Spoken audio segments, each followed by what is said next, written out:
ചരിത്ര സിനിമകളിലും കാർട്ടൂണുകളിലും നമ്മൾ കാണുന്ന വൈക്കിങ്ങുകൾ കൊമ്പുകളുള്ള ഹെൽമെറ്റ് ധരിച്ചാണ് വരുന്നത്.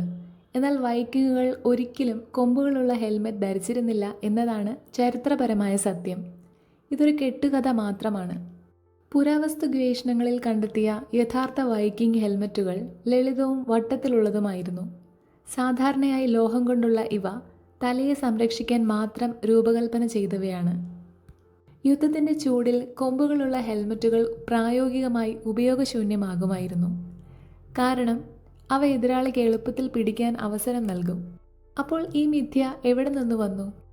1876 സ്വീഡിഷ് സംഗീതജ്ഞനായ റിച്ചാർഡ് വാഗ്നറുടെ ഒരു ഓപ്പറയ്ക്ക് വേണ്ടി കോസ്റ്റ്യൂം ഡിസൈനർമാരാണ് ഈ കൊമ്പുള്ള ഹെൽമെറ്റ് എന്ന ആശയം സൃഷ്ടിച്ചത്. ഈ നാടകീയമായ വേഷമാണ് പിന്നീട് ലോകമെമ്പാടുമുള്ള ജനപ്രിയ സംസ്കാരത്തിൽ വൈക്കിങ്ങുകളുടെ പ്രതിച്ഛായയായി മാറിയത്.